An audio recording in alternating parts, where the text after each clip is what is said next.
Shalom saudara-saudara yang dikasihi Tuhan Yesus Kristus. Salam sejahtera buat saudara semua.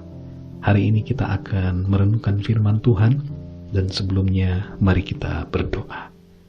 Bapa di surga, terima kasih untuk kemurahan-Mu. Hari ini kami ada di hadapan-Mu. Oleh karena kemurahan-Mu, kami hidup karena anugerah-Mu. Saat ini kami mau merenungkan firman-Mu Tuhan, dan biarlah Engkau menerangi hati kami supaya kami mengerti akan kebenaran-Mu. Dalam nama Tuhan kami, Yesus Kristus. Amin. Saudara yang dikasihi Tuhan, kemarin kita dihebohkan dengan berita tentang seorang bapak yang bunuh diri secara live di Facebook. Bapak ini meninggalkan istri dan anak-anaknya. Saudara yang dikasihi Tuhan, apa yang melatar belakangi apa yang dilakukannya adalah karena cekcok dengan istrinya, masalah rumah tangga, dan berbagai konflik yang terjadi antara dirinya dengan istrinya. Namun apa yang dia lakukan sungguh membuat kita merasa kasihan, merasa ibah secara rohani, karena kita melihat, saudara, betapa begitu banyak masalah yang seringkali membuat orang menjadi putus asa, kehilangan pengharapan. Padahal saudara-saudara yang dikasihi Tuhan, Alkitab, firman Tuhan jelas menyebutkan dan mengatakan kepada kita untuk kita senantiasa berharap kepada Tuhan. Di dalam Matius pasal 11 ayat 28 dikatakan demikian. Ini adalah perkataan Tuhan Yesus. Marilah kepadaku semua yang letih, lesu, dan berbeban berat. Aku akan memberi kelegaan kepadamu. Sungguh luar biasa, saudara. Tuhan Yesus mengerti apa yang menjadi beban persoalan kita. Dia tahu bahwa kita letih, kita lesu. Bukan hanya secara fisik, tetapi secara rohani, jiwa. Kita mengalami kelesuan, keletihan. Tuhan Yesus mengerti bahwa kita berbeban berat. Semua orang yang hidup di dunia ini pasti punya beban masing-masing.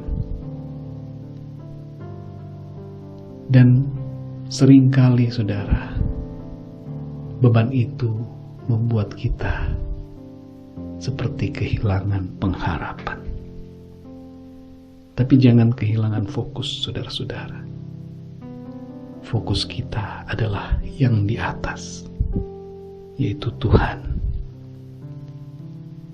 Tuhan Yesus adalah fokus hidup kita. Dia adalah kekasih jiwa kita.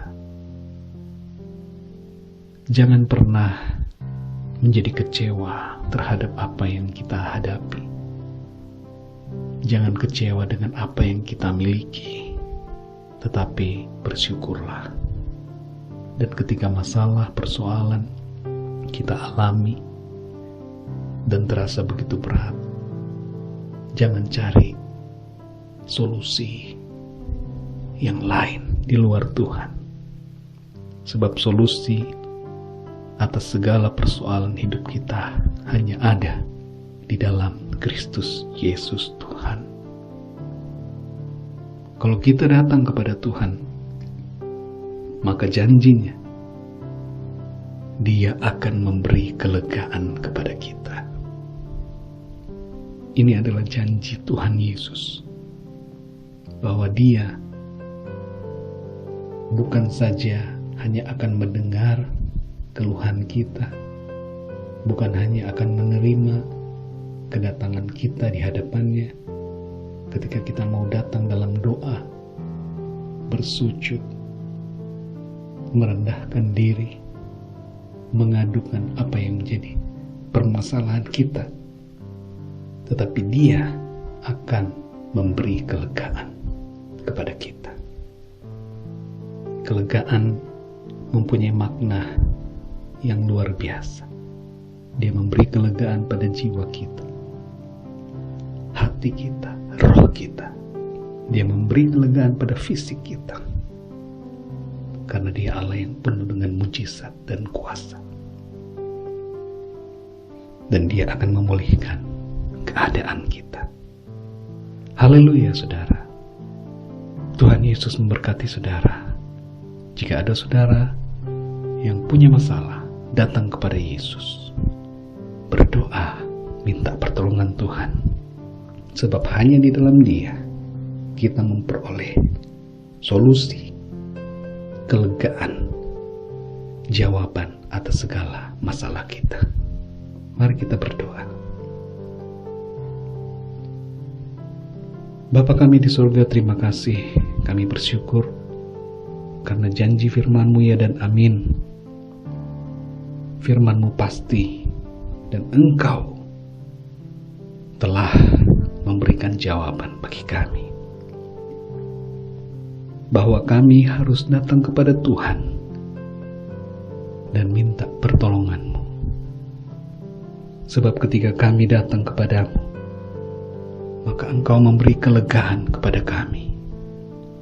Tolong kami Tuhan, kuatkan kami, agar kami senantiasa penuh sukacita, semangat dalam menjalani kehidupan ini. Terima kasih Tuhan, berkati setiap pendengar, dan Engkau menolong setiap pendengar untuk mengatasi segala permasalahan mereka. Di dalam nama Tuhan Yesus, kami berdoa. Haleluya. Amin. Tuhan Yesus memberkati saudara. Sampai berjumpa dalam renungan berikutnya. Haleluya.